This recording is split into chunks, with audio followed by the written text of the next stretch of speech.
Thank you very much, and it's nice to see so many people here. I think we've got 45 so far. Hopefully we have a few more join.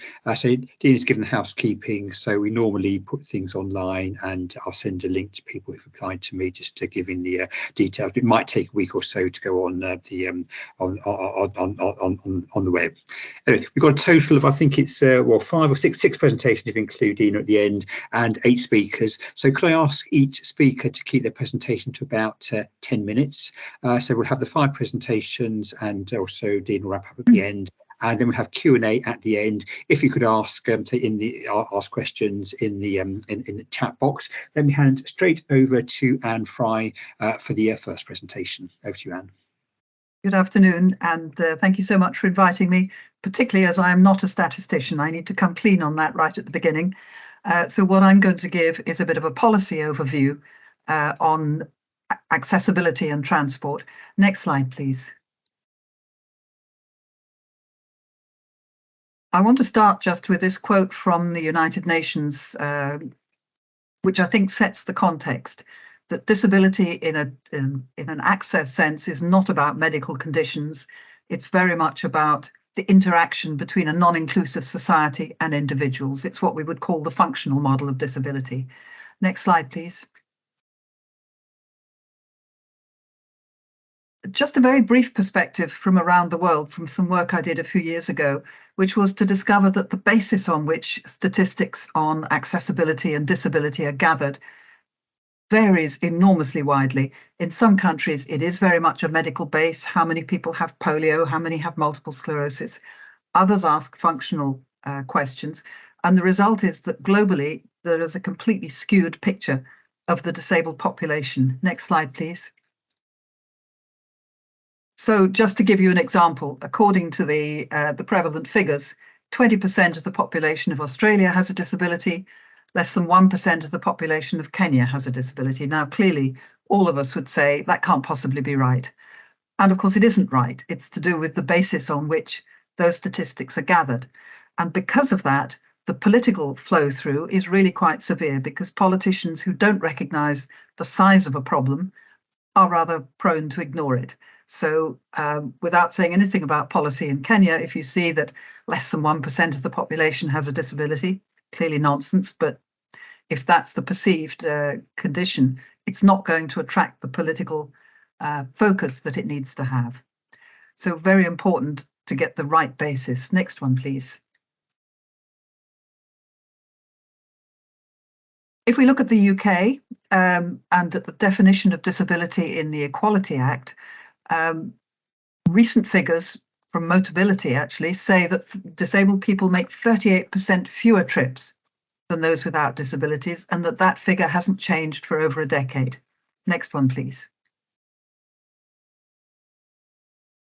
And why does it matter? Well, it obviously matters because if you can't get around independently, you can't get to jobs, you can't do your own shopping, you can't get to medical appointments. And we know that there is a very close link between a loss of mobility and a physical and mental decline. Many years ago, I spoke to a conference of chiropodists who told me that the point at which an older person spends all day in their slippers because there's no need to put their shoes on is the point that triggers that very rapid mental and physical decline. So being able to have a purpose to put your shoes on and to get out of the door, even to get to the local shop, so you're choosing your own food rather than relying on neighbours, all of that has health and nutritional value. And in turn, that has an economic value, of course. Next slide, please. And I think what's really important to recognise is that once an older or disabled person has lost confidence, it's very difficult to get that back. And it may be because of, cars that come too fast, that make too much noise. Increasingly, for older and visually impaired people, it's e-scooters on the pavement, it's fast moving traffic. All of these things can push them over the point when they no longer feel able to go out. Next, please. I think it's very easy to say, oh, well, the UK is doing really well. Most of our public transport is accessible. But let's just briefly look at what's going on. Next slide, please. We do have technical requirements for the design and operation of trains and buses and coaches. These came from European law but are now in UK law, and they're construction requirements. We've also taken over from the European Union passenger rights laws, which give people the right to be assisted, to have access, and so on. And that extends to aviation and shipping as well as to land-based transport. Next slide, please. But let's look at buses. We've had legal requirements for accessible buses for a very long time now, and it's the everyday things that cause the problems. Bus drivers don't draw up to the curb because they haven't had the training necessary to explain the importance. Parked vehicles, always white vans, block the bus stop, so they cannot, in any event, get up to the curb. A constant tension now between people with baby buggies and prams and those in wheelchairs who are trying to share the same space. It should be for wheelchair users, but so many cases there's that tension on a daily basis between who gets into the space first. And we're now finding that the wheelchair space is actually too small for modern wheelchairs. The specification was drawn up 20 years ago, and both people and their chairs have got bigger and heavier in the meantime. So government is rethinking the dimensions. But of course, the bigger the space for the wheelchair user, the fewer seats there are for those who need to sit down. So it's a constant tension between different needs. Next one, please. Trains, again, trains have been accessible in the UK for quite a few years, but we're seeing more and more unstaffed stations and driver-only trains. So if you're a disabled person wanting to get on or off at one of those stations, you can't do it because there's no one there to assist you. There's also an increasing difficulty in buying a ticket unless you can do it online. You'll have heard, I'm sure, that the very controversial plan to close ticket offices has been reversed to the huge relief of many disabled and older people. But it's still the case that if you want the best ticket value, if you want to get on and to do things, you need to be online. And yet we know that an awful lot of older people in particular are very nervous about making financial transactions online. Many of them, in fact, don't have access to the internet. They certainly don't have a smartphone. So that's another issue. And of course, the legal requirement for audible and visual announcements to give to the next station. Certainly my own experience is it's quite often telling you about the station going in the opposite direction, or it simply doesn't happen. So it's the day-to-day reality and behind the law that we need to look at. Next one, please. Taxis are much more mixed picture. Most of the big cities now require accessible taxis. The further you go out into the countryside, the fewer there are. But again, in many cities, disabled people will tell you the driver won't stop. It's too much bother to help a wheelchair user and so on. So it isn't the great support that it should be. Next one, please. And air travel, again, we have laws in place. There's lots of monitoring goes on. Many disabled people still have bad travel experiences. I mean, you'll see in the press every week, lost and damaged wheelchairs and so on. And again, training, in my view, is very often at the root of bad practice and of difficulties. Next one, please. So let's just look briefly at the pedestrian environment. And we believe that disabled people are 4 to 5 times more likely to be injured as pedestrians than non-disabled people. That's really quite a shocking figure. Next one, please.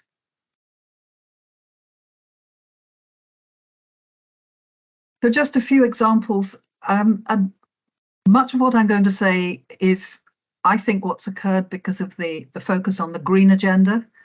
And of course, that's great, but sometimes it's done at the expense of accessibility. So if you pedestrianize an area, you increase the walking distances from public transport stops or car parks for those who have difficulty walking. You take away the resting places and you put in obstacles and trip hazards. Here there are A boards and also park bikes. Next one, please. Shared space, thankfully now halted. But this was based on the premise that everybody got by making eye contact. So there was no need for physical barriers between cars and people. A lot of people just were too frightened to go on using those areas. But as I discovered, most of the surveys that were done spoke to those who were still out in that area after it had been turned into a shared space. And of course, they were happy being there. Nobody went and found what I would call the displaced people who weren't there anymore and whose lives had suffered as a result. Next one, please. And this is a particular hatred of mine. Floating bus stops, if people have come across them, we have them in London, they're in Edinburgh, they're around. And again, to protect cyclists, the cycle lane is between the pavement and the bus stop. So for anyone blind or slow moving, having to get to catch the bus becomes terrifying. Next one, please. I touched earlier on e-scooters. These are not unfamiliar pictures here. And many older and disabled people have had frightening experiences with being knocked over or frightened into thinking they would be knocked over by an e-scooter. And yet it's being promoted in the interests of the green agenda, but at a huge expense, in my view. Next one, please. And also, depending on technology, there's lots and lots of clever apps now. You can use apps to navigate, you can use apps for all sorts of things. But again, remembering the very high proportion of older people without smartphones and without access to the internet, for whom solutions are actually disappearing rather than improving. Next one, please. And next. Oh yes, I particularly like this, that researchers suggested that pedestrians should wear technology to communicate with driverless cars. So we'll all go around with sort of antennae and things to make it easier for the car. Next one, please. And the next. Let's just look at what we can do. I'm a great believer in inclusive design, which is making things intuitive. So you're not putting something extra for a minority. You're creating a solution that works for everybody.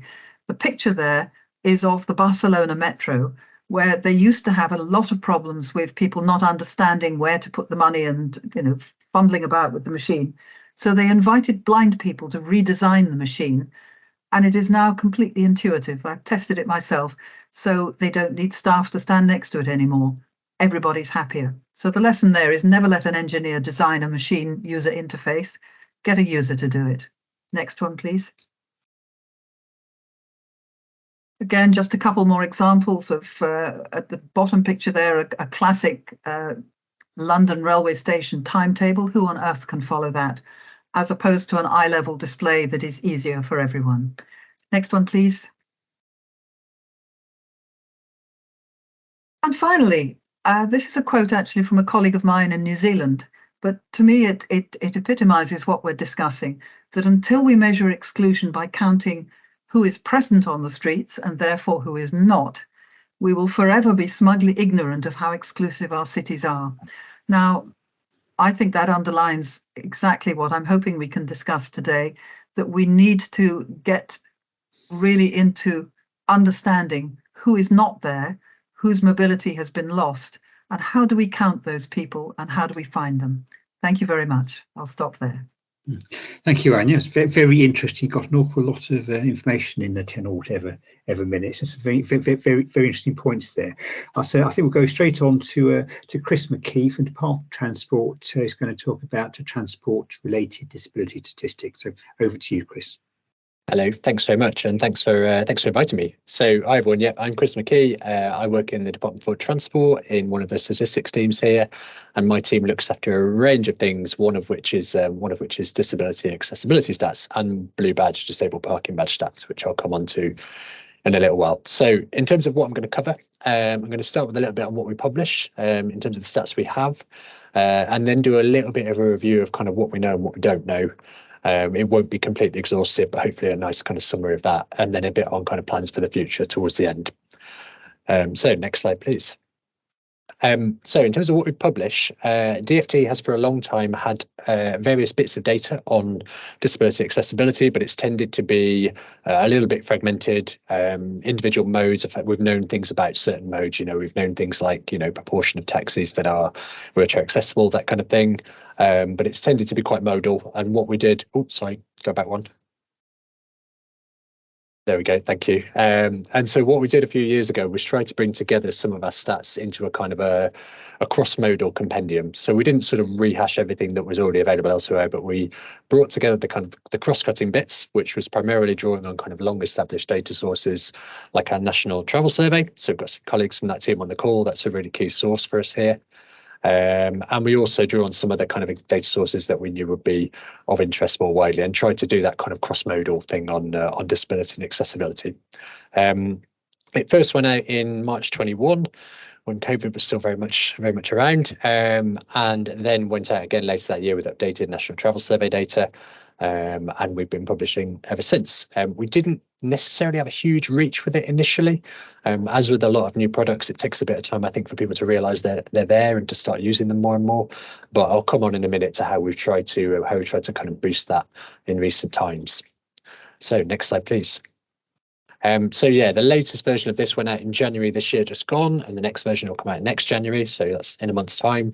And things we did there included actually making the release itself more accessible. So we've been doing this across a lot of our statistical releases, moving from PDF formats, which are not very screen reader friendly at all, to HTML formats, and improving the kind of structure of some of the data tables. We also brought our Blue Badge or disabled parking badge statistics in together with our sort of broader disability and accessibility stats, because it seemed logical to have them all in one place. And then did quite a lot of signposting too. I mean, there's lots of information out there on the different modes in DfT. So we tried to do as much signposting as we could to say, there is some useful information here on this, and try and sort of bring it all together as much as we could.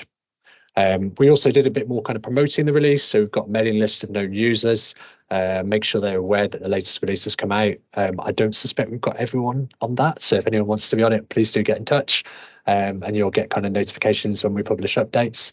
But yeah, that's the kind of development work we've done in the last year or so. Next slide, please. So in terms of what we have, and a lot of this is kind of derived from the statistical release that I just talked about, a lot of our information on the kind of the what, if you like, how do people travel, comes from the National Travel Survey, our flagship survey of kind of transport patterns and habits.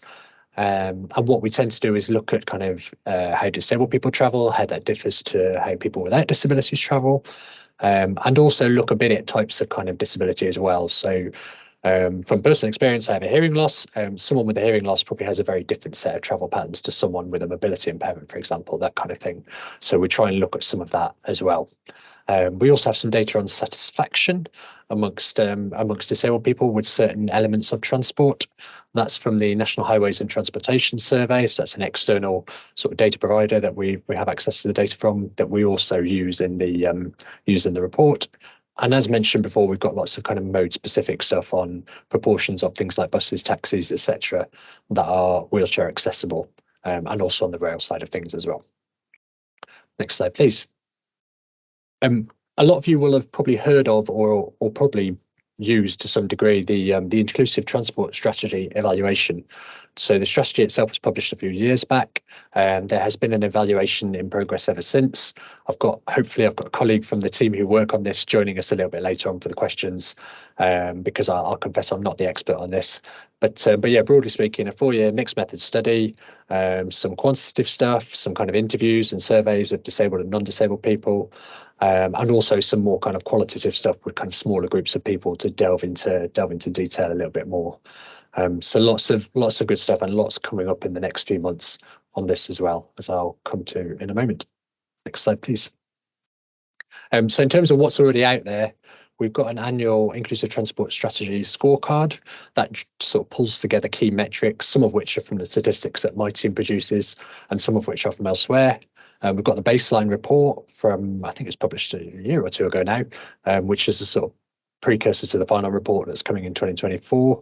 And then there's quite a lot of stuff planned for kind of early 2024. So we've got a lived experiences report, we've got some additional analysis of some data on confidence of travel, We've got the main evaluation report itself. So there'll be lots of materials in the coming months that will kind of add to the evidence base in this area. They're not going to answer absolutely everything, but they will certainly add to what we've already got. Next slide, please. In terms of what we don't have, I mean, it's a longer list than this, I'm sure. There's a whole bunch of things that we would love to know, and there's challenges getting at. There's sort of the real detail. I mean, the thing that strikes me, obviously from personal experience to a degree as well, is that there's a lot of differences between different groups. So, you know, people under 35 with a hearing loss here, for example, is very different to someone who's aged over 70 with a sight loss, for example. You know, there's very different kinds of groups. We can't always delve, partly due to kind of sample size constraints and size of studies, we can't always delve into some of these details in the way that we'd really like, because there are lots of differences between these groups. Also, on kind of it's another kind of sample size thing is essentially it's difficult sometimes to go much below regional levels. So a lot of the conclusions we tend to draw tend to be national and sometimes regional. You know, I think the National Travel Survey team are getting asked pretty much every day, oh, what about local authority level? And that level is really difficult to get at without an absolutely enormous sample size. There's also kind of limitations on what we know about the why. So we sort of know more about the kind of the what, you know, how do people travel, what modes do they use, that kind of thing. We don't always know the whys and the why nots, if you like. So the barriers to people travelling. Why isn't that person using that particular method? Is it because the bus stop isn't very accessible to them? That kind of thing. That stuff is generally is much harder to get at, I think. And then some of the less frequently used modes, it's probably fair to say we know more about some of the kind of the most frequent modes, such as buses, trains, and taxis to a degree, than we do about some of the less frequently used ones like coaches and minibuses. And that's often because they're quite fragmented sectors that are quite hard to gather kind of good, robust, reliable data that's truly kind of representative for. Next slide, please. And then lastly, on future plans, so I hope I'm not saying anything out of kilter with what the National Travel Survey team are going to say here, but yeah, essentially there are plans afoot to boost the sample size for the National Travel Survey in the coming years, which should allow some more opportunities. And I have to kind of manage expectations a bit and say this isn't going to suddenly be a census of everyone in the country, but it should allow more opportunities to delve into some groups that perhaps previously we haven't had sufficient sample size to look at. So there's some opportunities there on the horizon. That's obviously a fair kind of project to boost that sample size over a period of time. But that offers some interesting opportunities.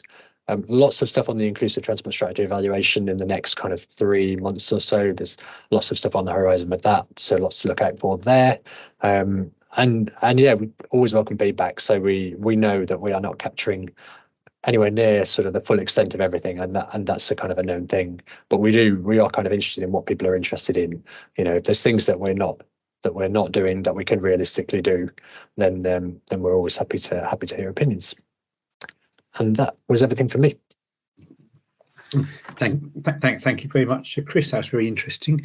We'll move straight on to Helen Colvin. She's the head of Census Disability and Health Analysis at the Office of National Statistics. So over to you, Helen.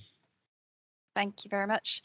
So I think this presentation should fit really nicely actually with the two that have preceded. So the two things that I want to cover today is firstly to cover some research that we've done looking at disabled people's access to services, and secondly then to move into the disability results for Census 2021.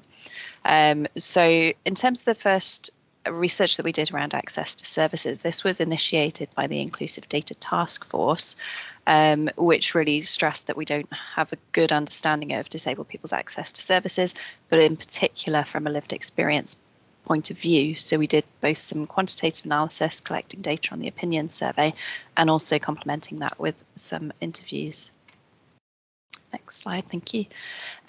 So we found, unsurprisingly, that disabled people were more likely to find accessing services somewhat or very difficult compared to non-disabled people.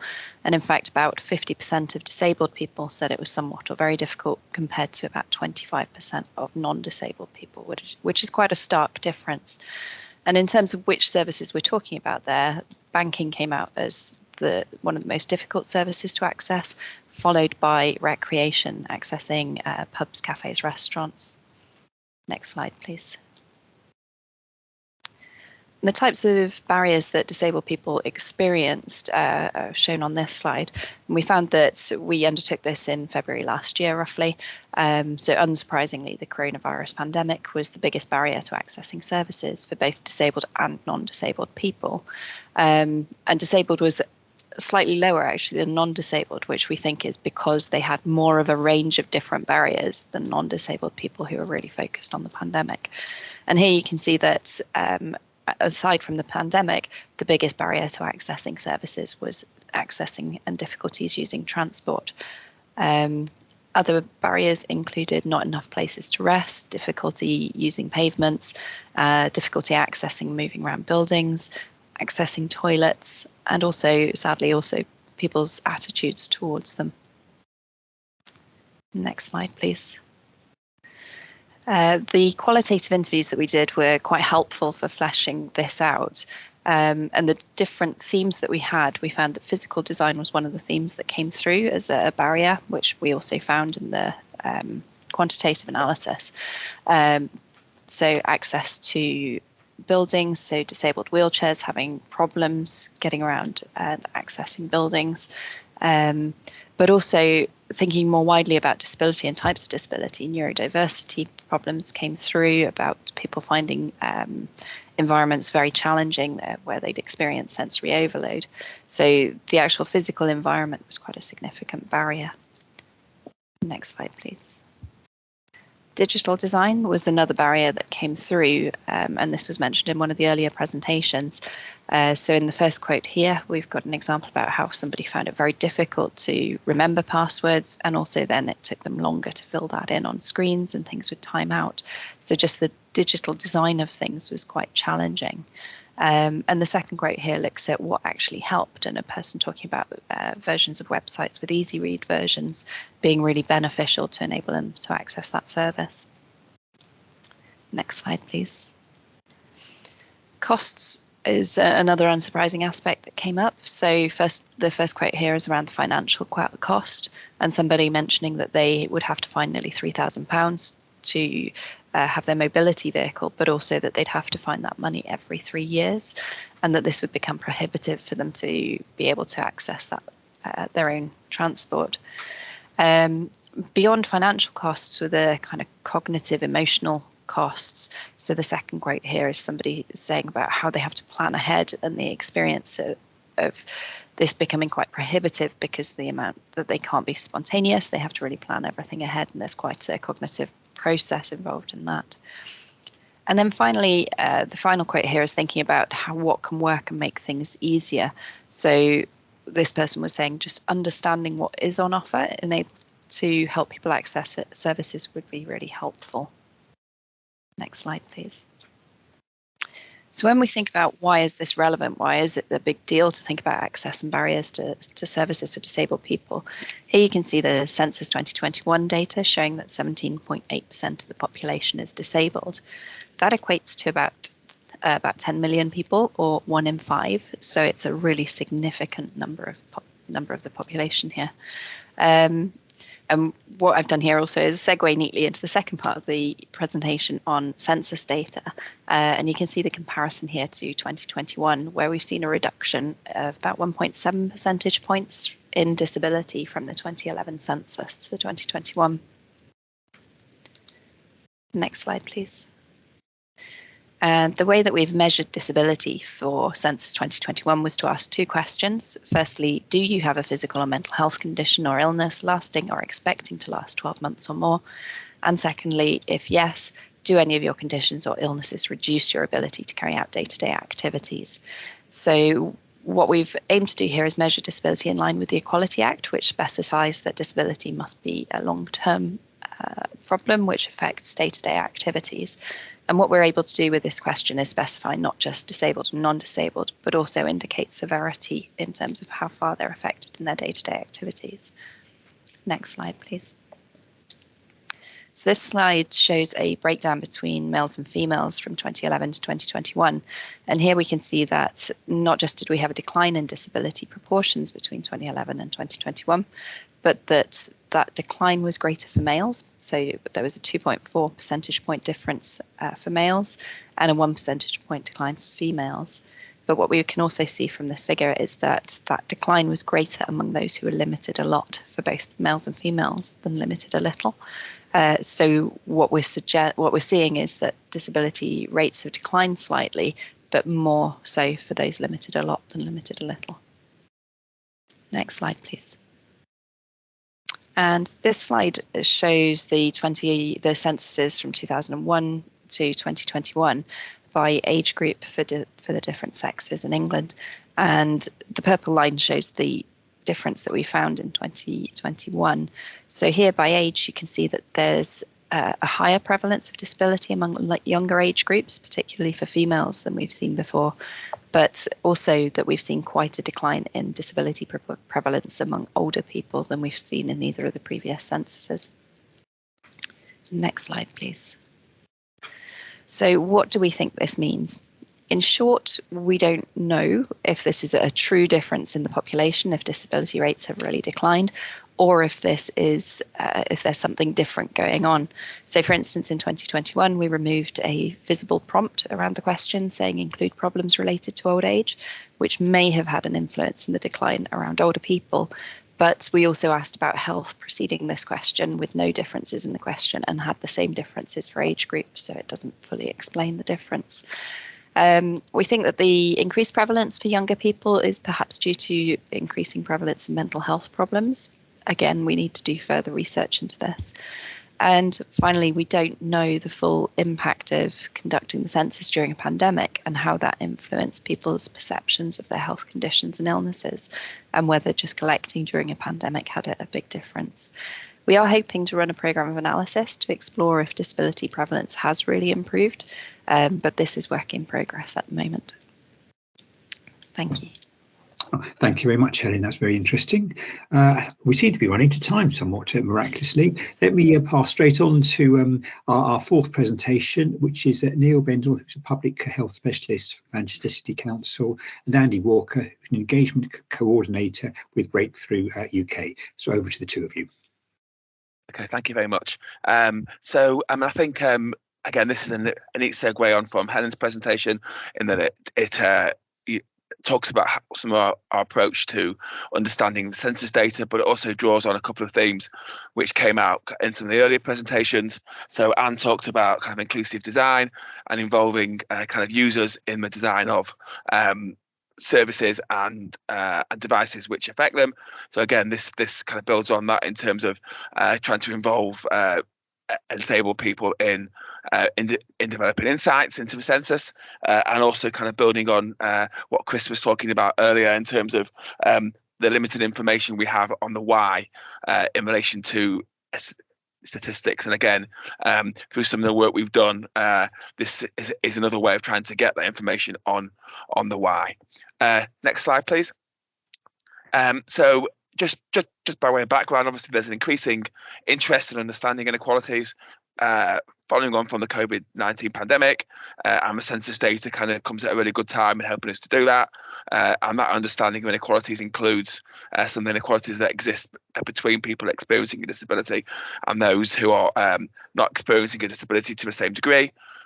In Manchester, we've made extensive use of our engagement networks and some of those structures that we established during the pandemic, namely what we call our community sounding boards, which I'll describe in a minute, to help us interpret and make sense of those the patterns emerging from the data and to co-produce that narrative. So again, I'm trying to understand the why from the census, from those people that actually filled in the census form themselves. Next slide, please. So just a quick summary of what our sounding boards are.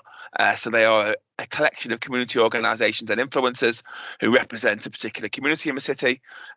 We set up quite a lot of those sounding boards during the COVID-19 pandemic to help us do things like inform our vaccination programme and our communication in relation to COVID. But we've continued those into the kind of post-COVID period. So we've got a number of sounding boards which are listed there. Some of which are communities that experience racial inequality, and some of which are slightly broader, but nevertheless communities that experience other forms of inequality, including disabled people and inclusion health groups, which includes refugees, asylum seekers, and a whole range of other groups as well. All those sounding boards are convened and run by BCS organisations. They're not city council or public health run groups. The Disabled People's Engagement Board is convened by Breakthrough UK, which kind of Andy has a role with, which is a Manchester-based disabled people's organisation that works to support disabled people to live and work independently. So they are very much linked to but separate from the council, so they're able to tell us things completely independently of any kind of external pressures. Next slide, please. So how do they work? The key element of what we're now calling our Community Health Equity Manchester programme, which was formerly our COVID Health Equity programme. The role of the sounding boards is, as I've explained, bring people together to represent those communities, to give them a voice in the development of the work we're doing, to help us identify and share what their priority issues and concerns are, and to kind of share their views on how some of the work that we're doing as a council, but also with our NHS partners and others, might inadvertently impact adversely on different communities, and provide solutions to that. So again, picking up some of those the issues which Anne talked about kind of earlier, and they are a forum to discuss ideas and activities and act as critical friends to us in public health and the public sector more generally. Next slide, please. So in particularly the work that they've helped us do in terms of the census, so they are the sounding boards and the communities are a key source of local insight into the 2021 census. People like myself and other information analysts and other people employed by the council, officers, senior managers and councillors themselves can all tell us something about the data, but the sort of data we can get from the communities themselves is different from, but very importantly, of equal value to the sorts of insights that we get from those people, and without that insight, we will get a very different picture. So we've been working with the communities through the sounding boards, and that's, I think Helen mentioned earlier, the Inclusive Data Task Force. One of the principles of that Inclusive Data Task Force in their final recommendations, they emphasise the importance of creating an environment of trust and trustworthiness between the subjects, producers and users of data, and they need to take a collaborative whole system approach to the collection of the data, but also the analysis and use of that data as well. So the work we've done is very much in line with that recommendation from that Inclusive Data Task Force. Next slide, please. So what's the kind of issue that we're trying to kind of look at, really? So again, Helen's kind of pointed towards this. The data suggests that overall levels of poor health and disability in Manchester, which is a city which has some of the worst health outcomes in England and has had for many years. It suggests that overall levels of health and disability have improved over the last 10 years, which kind of contradicts other evidence we've got about the negative impact of COVID, for example, and other information we've got about population health and well-being. So it didn't feel quite right to us. Which is no reflection on the quality of ONS's analysis or their conduct of the census itself. So does that reflect changes to the wording of the questions? Again, Helen's mentioned that, the lack of comparability between the data, or is it that kind of relative sense of how what their health is in the middle of a pandemic, when people did it make them think differently about their home health status and affect their perception of what it means to have a long-term physical health condition or illness. So they were responding to the census at a time when all sorts of information out there and images and news items about how people have been negatively impacted by the census, mortality rates, hospitalisation, etc. Did that make them feel different about what their health status was at that moment in time relative to some of what they were seeing around them? Or was it just the timing of a census in the middle of the pandemic and the fact that it was primarily digital first? Does that make it harder for people in poorer health with disability to respond in the way that they wish to? And that might be, again, a reason for those differences between younger people and older people that Helen's kind of mentioned, in that the kind of digital literacy in younger people may have meant that they were more easily able to respond to the census and to that particular question than older people were. Next slide, please. So again, this just kind of shows those pictures in terms of what's been happening. This is the Manchester kind of view on the data, which Helen's showed earlier. Next slide, please. So what did we do? So we met with a Disabled People's Engagement Board back in January this year. We asked them 3 questions based on their knowledge of their community, are the patterns we've seen in the census what they expect to see, what were their initial reactions to those figures, many of which they won't have seen before. What insight did they have? So what could they tell us about the community's engagement with the census? So the extent to which they actually were able to fill in the census and things like that. Were there any sections of their communities that are most likely to be missing or underrepresented in the community? And what does it tell us about what we need to do in terms of responding to some of those things? And we transcribed, collated and summarised all that information. Next slide, please. So again, these are some more quotes. Again, it kind of does talk to some of the stuff that Helen mentioned. So issues around neurodivergent people and their kind of technical savviness, and how easy it made them to actually read the census questions themselves without support. And bear in mind, in many cases, they may have been isolating, so actually didn't have that support coming into their property that they might have done. The ability of census officers to interact with them, again, was kind of limited because of the pandemic.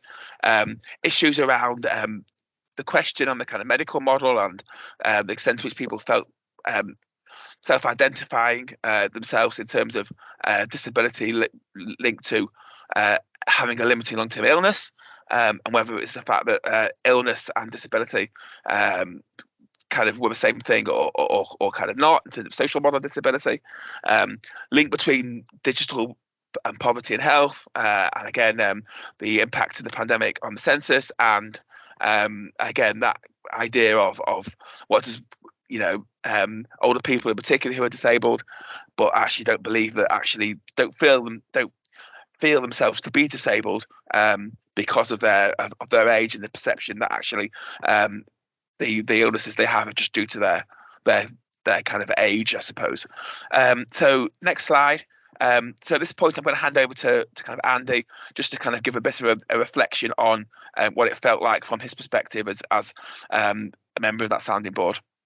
Yeah, brilliant. I feel like a little bit we're standing on the shoulder of giants thing, and sort of sum things up in an area. I've done a lot of work in transport.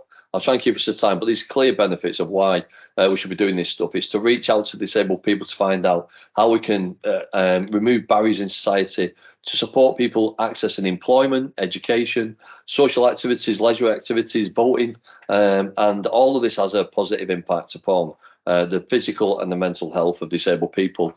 It's been recognised. We talk a lot in our groups about the social model of disability and about barriers that are prevalent in society that we can help remove. And it's well known and talked about that. Disabled people, particularly since the pandemic, have become more isolated, feel vulnerable, and it's more difficult to work out how and where and to reach out to disabled people. And that's something that's possible through, for example, disabled people's organisations, much of which are represented as per the quotes in our sounding board organisation. So again, it's touching upon what other presenters have spoken about. What does positive, accessible communication look like? What does it look like to have reasonable adjustments around presentations? And how can we support further inclusion within the process of collecting data and interpreting data as we go along? So again, some of this is repetitive, but we need to think about learning, for example, about learning disabilities, things like easy read, use of pictorial stuff, rigid thinking, individuals with rigid thinking, neurodiversity, and we bring that in. People with hearing impairments, captions and BSL, and visual impairments, Braille, but also the use of audio and voice, and bringing this into the collection of data, but also into the presentations and the ways of analysing it. So it's about, I think the big thing that we've also learned is that how to ask the question, and that's been touched upon again by another presenter, for example. And we may need to think when we're approaching certain communities within for disabled people in Manchester about asking the same question, but perhaps in a different way to accurately gather information. I'll pass you back to Neil. Thank you. So next slide, please. So again, just some kind of conclusions, kind of learning from this. The insights that we get from local communities, not just on the census data, but a whole range of other information as well, does give us that additional level of narrative over and above that provided by analysts like myself, officers, senior managers, elected members, etc. So the added value that we get from this kind of process is enormous. It does reflect the kind of the Inclusive Data Task Force, and I think there's some kind of really useful and helpful stuff coming out of those, and the extent to which we can make that best practice, not just for central government, but for local government and the NHS as well. Obviously, there is an inclusive data work going on with the Government Statistical Service. How can we make that, some of the stuff in there, not just central government, but also local government and the NHS as well? There are clear benefits, for producers of statistics on this topic to kind of test that analysis with people experiencing disability or mobility issues. But when we are doing that, we need to understand some of the stuff that Andy spoke about in terms of how we engage, how we do that testing of the analysis with people. Not just we need to think about new and innovative and different ways of doing that, in ways which consider the barriers which exist, the accessibility, the communication, how we can kind of overcome all of that. So it's not just the engagement itself, it's how we engage and how we think about how we do that. That's absolutely vital. Thank you. Well, thank you very much for that presentation. Again, an awful lot of information in a short time. So let me go on to the last of the statistics presentations, but certainly not the least. So it's going to be Gail Rankin and Gemma Keane from the Office for Statistics Regulation. Thank you, Peter, and thank you everybody for inviting us to talk today. I think we're the last speaker up today. It's been great listening to all the presentations. My name is Gail Rankin. I'm part of the leadership team at the Office for Statistics Regulation, and I'm also joined with my colleague Gemma. And Gemma's there. She'll introduce herself because I'm going to pass you over to Gemma just in a little bit. Today we are going to talk about our work that we've been doing on regulating transport accessibility statistics. And it's been really interesting listening to the other presentations and hearing quite a lot of the issues that we've got in our report chime through in all your work as well. So that's been great to hear. What I'm going to do first of all is I'm going to start off just giving a very brief overview of who OSR are. Some of you may know us and some of you may not know us. And then I'll pass over to Gemma. And Gemma's going to give a little bit more detail about our specific work on transport accessibility. So who are OSR? OSR are the regulatory arm of the UK Statistics Authority. And so what that means, we are a regulator and we promote and safeguard the production of all official statistics in the UK. We don't produce statistics ourselves. We're part of the UK Statistics Authority. ONS are part of the UK Statistics Authority as well, and it's lovely to welcome Helen with us today. But we do not produce statistics, and we regulate ONS as we would regulate any other statistics producer. So we also regulate Chris at the Department for Transport as well. So that's who we are. And what does that mean when we say that we're regulating statistics? So we can have the next slide, please. So our vision as a statistics regulator is that statistics should serve the public good. And that really kind of means three key things. So to us, it kind of goes beyond that kind of, the traditional model that government statistics are only used as an evidence base for policy. It's really important that statistics, enhance our understanding of all high profile, high interest topics. But most importantly, statistics should be used by a wide range of users. They should help people, organisations, the public, individuals to make their own choices, as well as informing government policy. And they also should allow people, organisations and individuals to hold governments to account as well. Thank you. Next slide. So that's kind of like the theory. But what does this mean, in practice for us as a regulator? Well, we regulate in a number of different ways. So I've just popped on this slide here a couple of things that we've published recently. So we regulate individual statistics. So you'll see on that slide there's a couple of reports there about we've regulated statistics about butterflies recently. That was one of the reports Gemma's been involved in, and also accident and emerging statistics in Scotland. And we're very soon to publish a report about accident and emerging statistics in England too. We also, when people raise cases with us, what we call our casework, so anybody can go onto our website and raise a concern with us around statistics or data. That's where you see us sometimes in the media called the statistics watchdog, and the little bit I've got up there around the low emissions data that we wrote about. That's a little BBC clip. So if you see the statistics watchdog mentioned, you'll know that they're talking about us as a statistics regulator. And then that last little box on the slide is an example of another kind of work we do where we do reviews. So I've popped up, we've got a review of transport accessibility statistics. We do reviews of lots of different topic areas. We've recently also published a review on climate change statistics, also health and social care statistics, poverty statistics. So we also, as well as looking at individual statistics, we also look at topic areas as well. And then I've just got one more slide before I pass to Gemma. So it's really great that this is the first user group with transport and also health. So I thought popping up this slide would be helpful for everybody, just to make people aware that we do regulate in topic areas. So obviously we cover all official statistics in the UK, and we do that by topic area. So what this slide is really just to show people is that if there's a topic area with statistics you're interested in, there is a team in OSR whose responsibility is to look after that topic. So today Gemma's coming from the transport, environment, climate change domain, and we also have a health and social care domain. We're also supported by wider kind of cross-function support through our research teams, data and methods teams, and policy and standards, who produce statistical guidance that some of you who are more involved in the production of statistics will likely have drawn on. So that's our kind of whistle-stop tour of who OSR is. I'm going to pass to Gemma, and Gemma's going to take you through what we found when we looked in more detail at transport accessibility statistics. I'll pass over to you, Gemma. Thanks, Gail. Yep, so hi everyone. My name's Gemma Keane and I'm one of the statistics regulators at OSR. So just going to give you an overview of what we found in our review of transport accessibility statistics. So this was back in 2021. We started a project reviewing statistics about the accessibility of transport, and to explore whether the statistical system was providing accurate, coherent and comprehensive information that those relying on the statistics need. As research we'd done recently at the time highlighted there was room for improvement about the accessibility of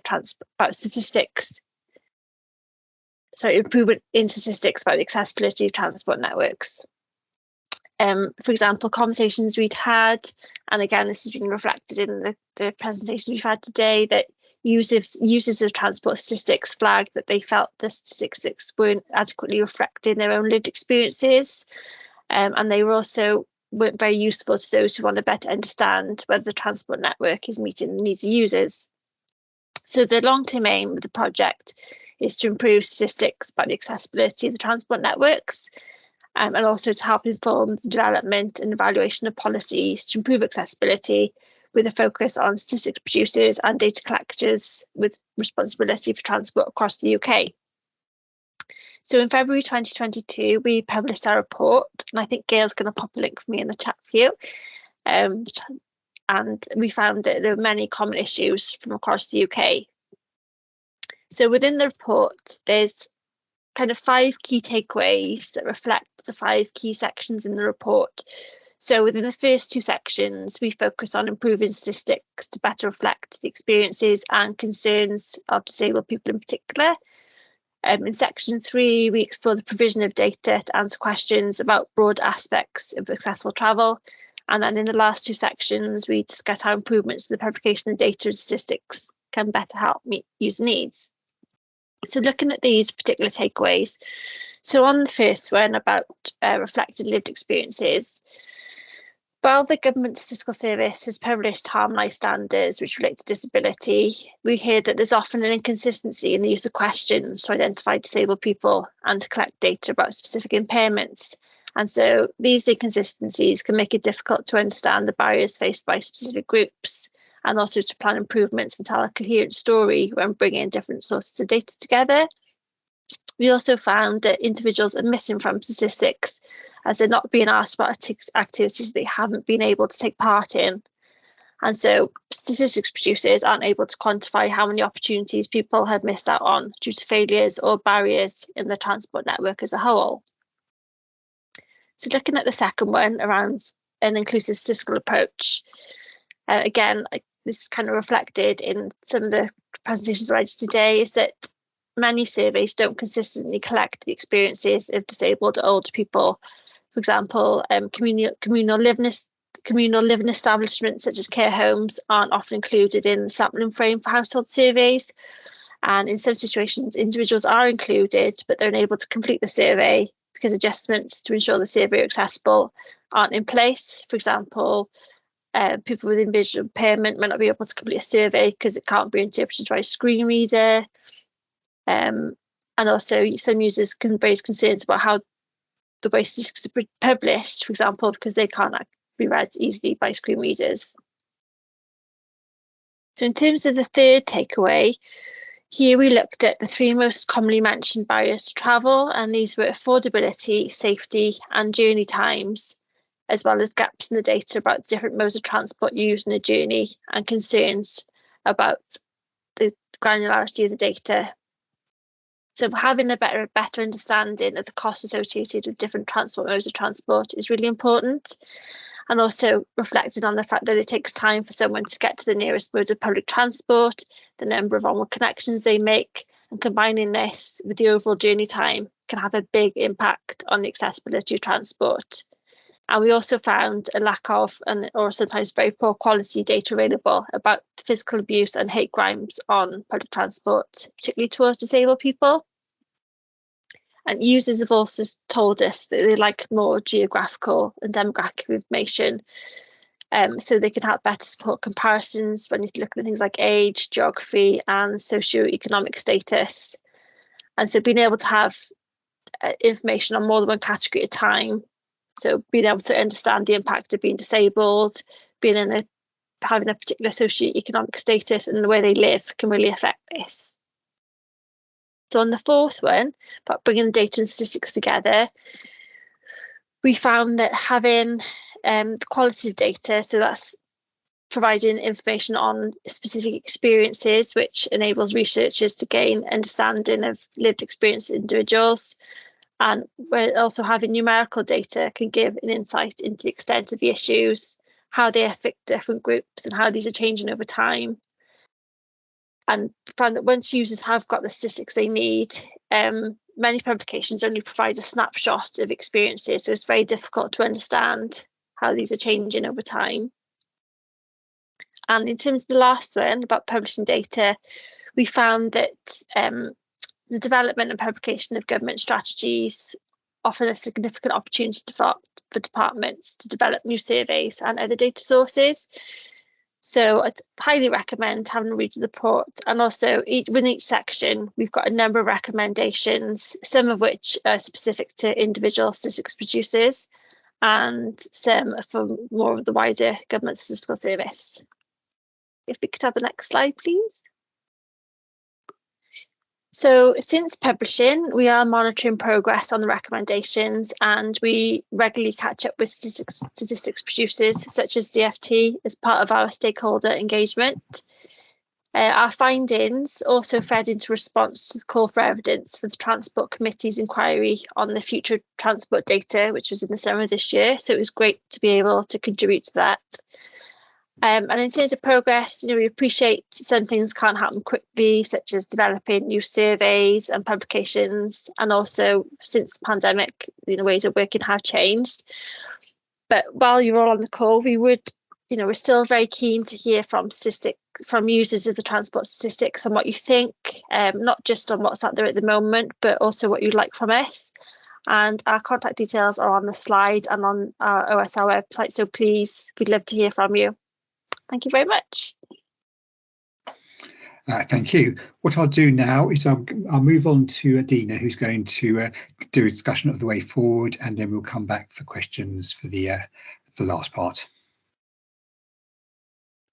Great. Thank you very much, and thank you to all the speakers. That's a wonderful, really fascinating set of presentations. Just to remind everyone, the presentations will be available immediately afterwards, and also the chat and a detailed report.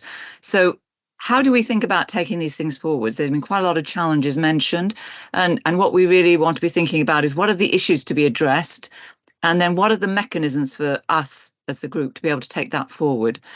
So the issues are those, obviously, they've been raised in the presentations, and any comments during the Q&A via the chat, which we'll be picking up on.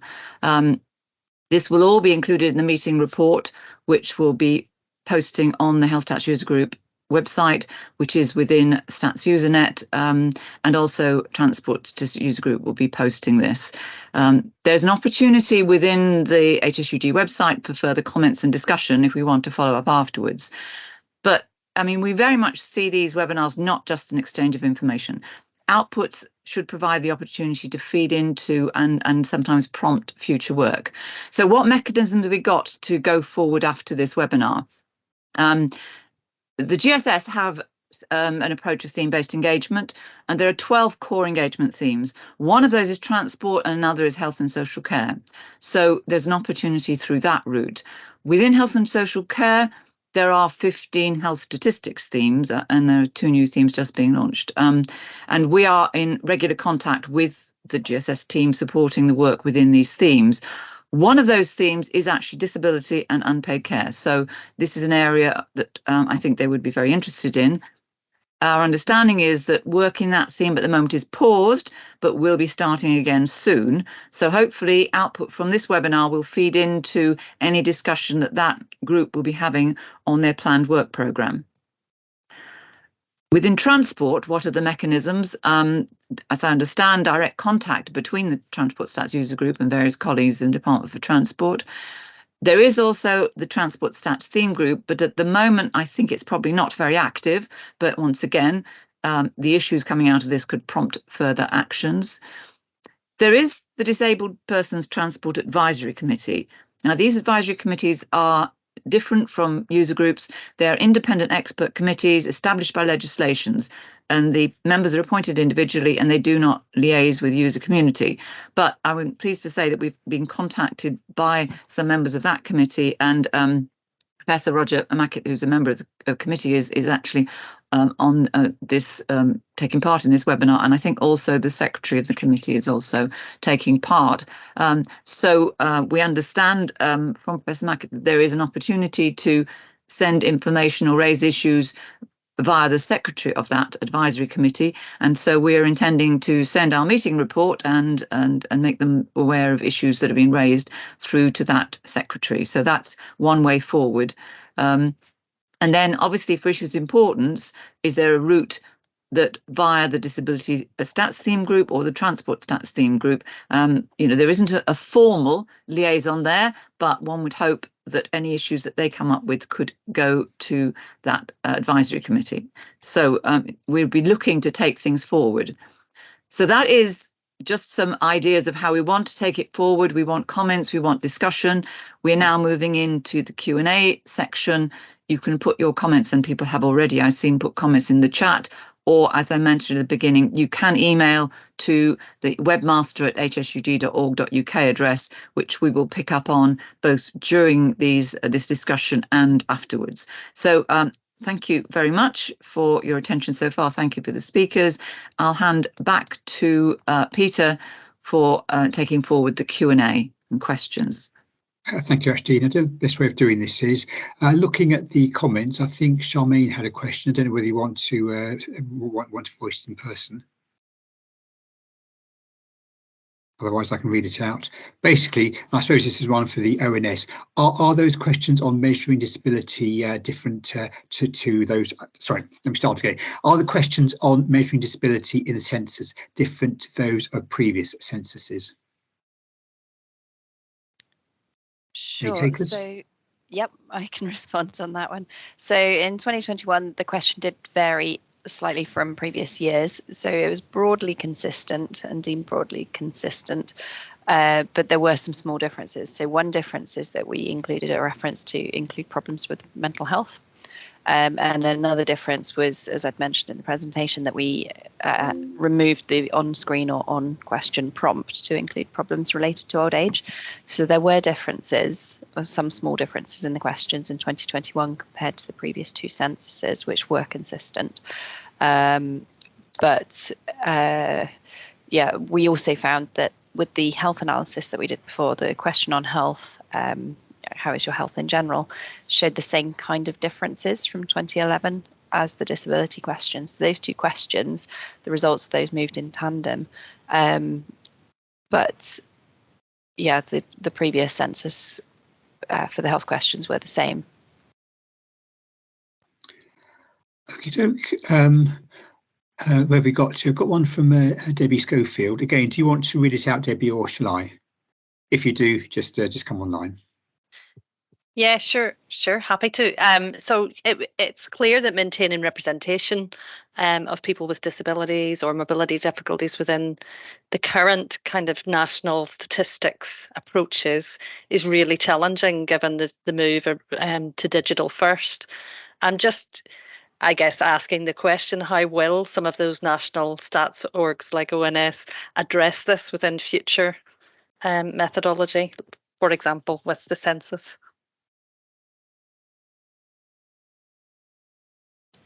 Yeah, I can jump back in for that one. So when we were developing Census 2021, we moved to an online first mode. So there could well be a mode effect as well in terms of the responses to the questions. There are countless things that could have contributed to the results that we got. And I think one question to ask is, what would have been the result to get to not have questioned what we got? But I think there was a lot of research done more widely than my team across the office to ensure that it was as accessible as possible, and also that the questions were developed and cognitively tested and interviewed with a wide range of people, I believe including disabled people, to ensure that the question was collating information in the way that we wanted to. Okie doke. I've got a question from Sarah Stewart, which basically said, might it also be impacted by COVID-19? That's also a census question. I sense a few coming my way. Yes, is the short answer. We don't know why we got different results to what we've had in the past. We don't know if it's a real change. We don't know what other factors contributed. And COVID-19 was obviously a unusual circumstance for the population. The census was undertaken for the first time during a pandemic, and it is a snapshot of how people rated themselves on that day.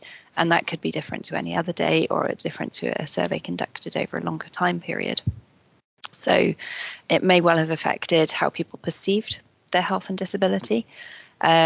And we also think it may have had a smaller effect on the population itself. So we know that a lot of people were very sadly affected by COVID-19 deaths, and that could have contributed to the shape of the population that was responding as well. What we haven't done yet is to really try to quantify that. We have got numbers of the numbers of people with disabilities who died, but we haven't fully looked into what the impact of COVID-19 in terms of the population shape would have had on those figures. Thank you much. And a question for Peter Jones. When comparing travel patterns of disability and non-disabled people, do you want to read it out yourself, Peter, if you feel free? Okay, well, thanks for the presentation. Really good. Yeah, I was wondering, both Chris and Anne mentioned that disabled people had lower trip rates than non-disabled people. I wonder if that was simply the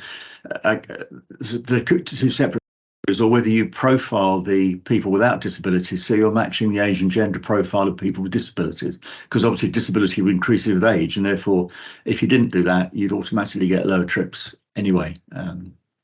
So very good question. On the DFT side of things, we don't do a sort of a very complex adjustment. What we do is break down headline findings by age groups. And what we tend to find is that amongst the younger age groups, kind of under 60, the difference between those with disability and those without is less than the difference between those with disabilities and those without for older age groups. So it's not a sort of a fancy complex method, but we do look at individual age groups within each one. Thank you. Okay, I've actually got a question. It's probably primarily for Anne, but you might all be interested. And that is do you have problems? Obviously, as funding is going to be a problem, it strikes me that about sort of 10 years ago, we were very much in the feast when it came to funding, and now we're very much in the famine. And a lot of these things are going to cost money. It's really a case of the DFT is being told to cut here, there, and everywhere. Is there a way of a ranking scheme so the ones with the best value for money go ahead, or is that not really possible? I was going to say, unlike 10 years ago, when basically everything could go ahead. Well, good question. Certainly the DFT, for example, rank improvements to railway stations on the basis of how many people use that, how many people will benefit from it. So there is an evaluation process going on. I would, though, say if you look at the recent furore over ticket office closures, nobody apparently was looking at the enormous cost in both economic and in terms of lost mobility that would entail. It was all about the savings that would accrue from closing the ticket offices without looking at the impact on people's lives. And I think what we sometimes forget is that if somebody loses their mobility, they don't disappear. They become an increasing burden, for example, on health and welfare services.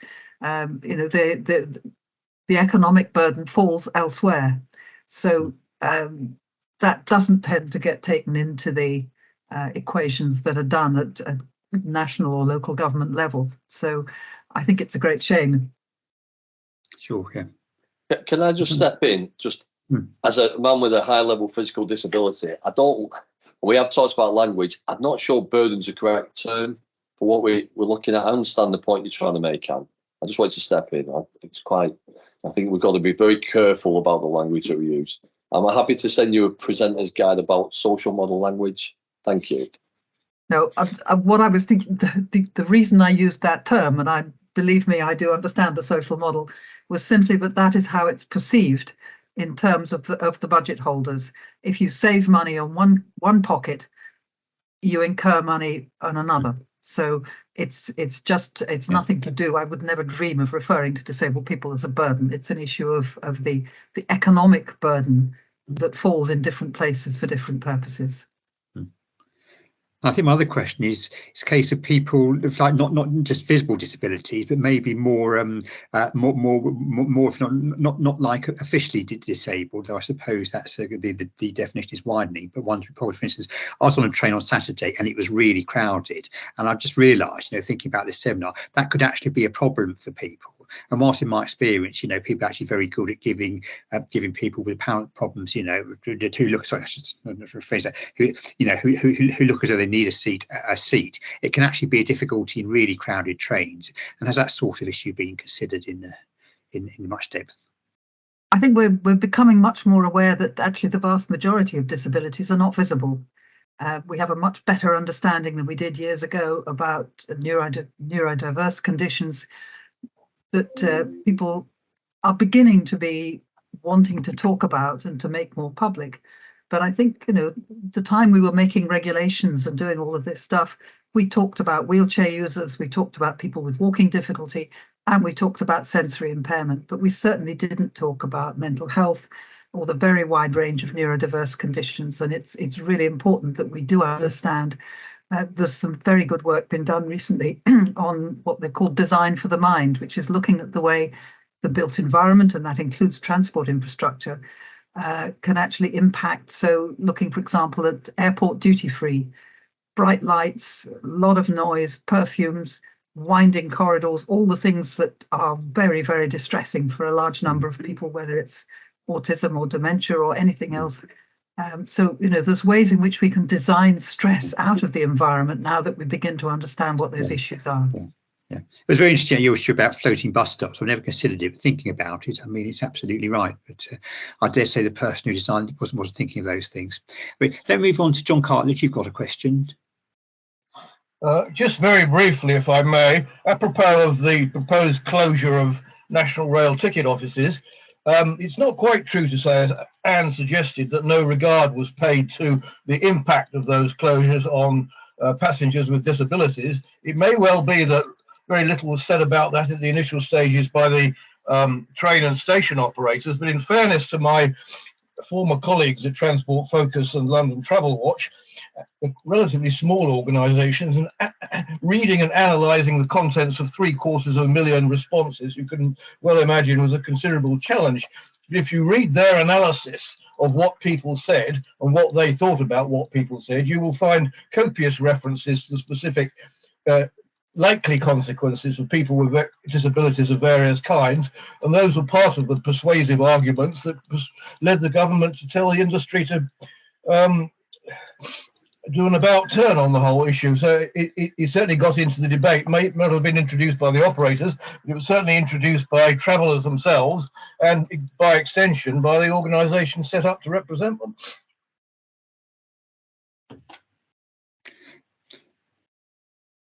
Any more questions, anyone?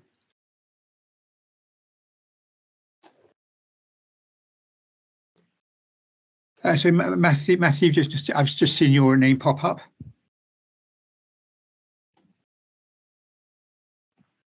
Yes, do you want me to ask? It's Matt Campbell-Hill. Sorry, Matt. Yeah. Chair of DIPTAC. Yes, please. So thank you very much, everyone. It's been very interesting. I'll ask my question backwards, actually, compared to how I've posed it in the text there. What's the gold standard outcome that's being focused on here with regards to response levels and the depth of response that people want to get to over time?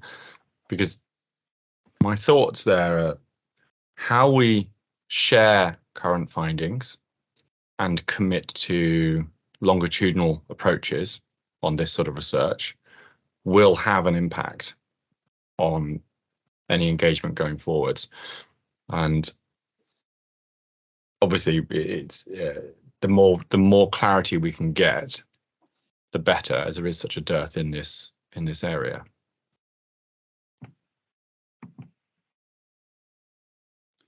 Anyone want to answer that?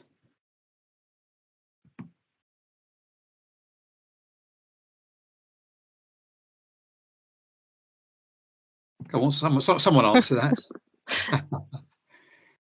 Yes, Gail, you want to say something? Hi, Peter. I'm happy to come in.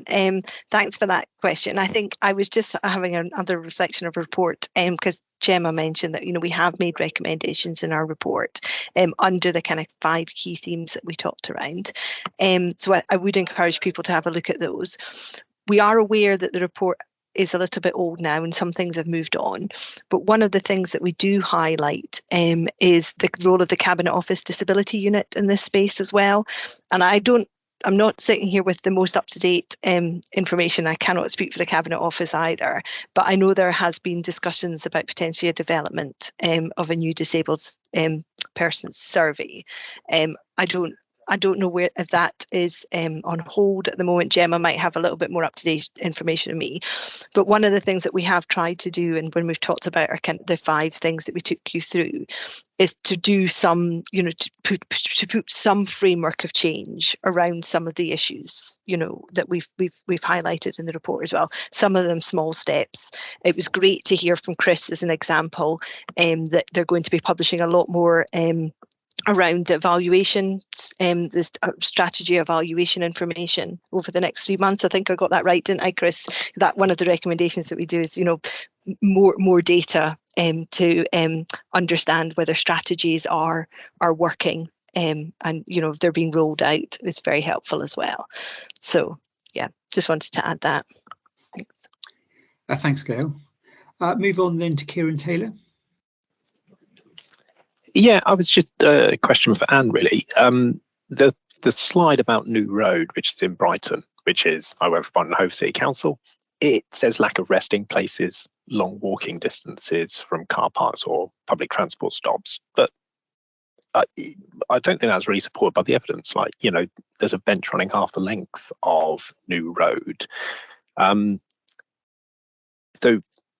I guess my question is, I think there are elements of that scheme which were very positive for people with some disabilities, the shared space aspect is problematic for those with kind of like visual impairments.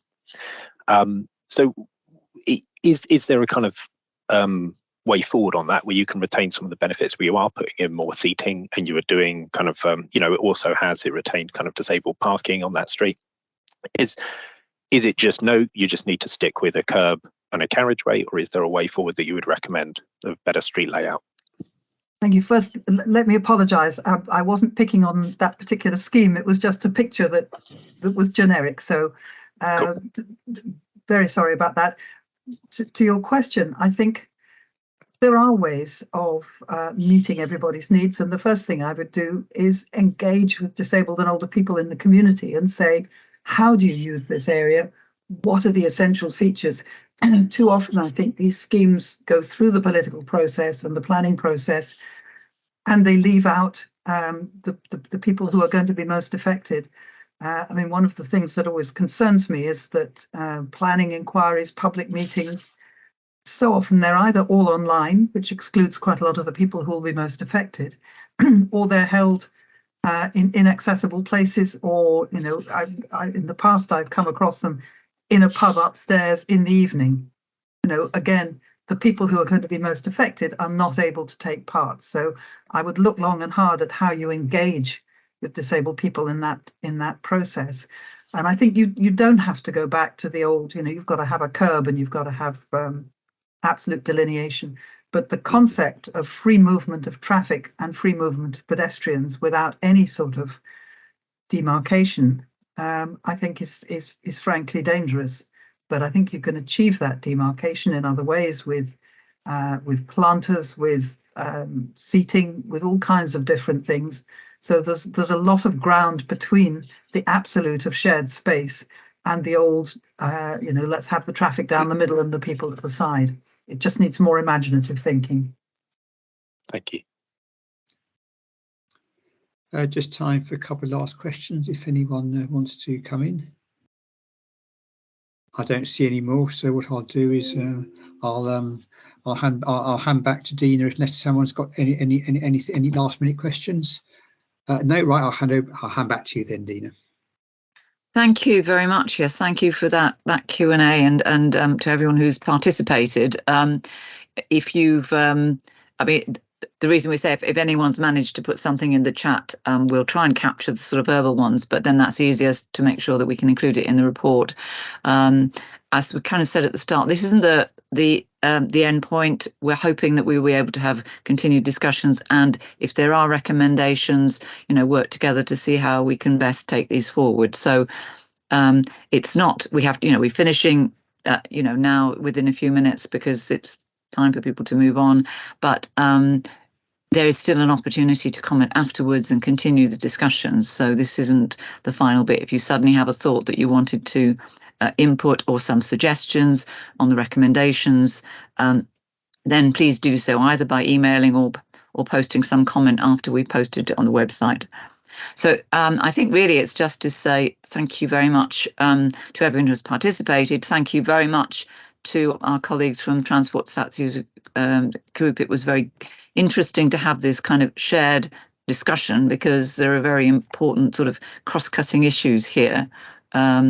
And I mean, it's not easy, but it's really important to raise some of these so that, we can bring them into the open. So I hope this is going to be useful and it's something we can take forward. So I think that's probably as far as we go for now. But, thank you. And I'd just like to add my thanks to all the speakers. Really interesting talk. Yeah. Enjoy the rest of your day. Yeah. Thanks, everyone. Okay. Thank you, everyone. Thank you. Bye. Thank you. Bye. Thank you. Bye. Thank you. Thank you.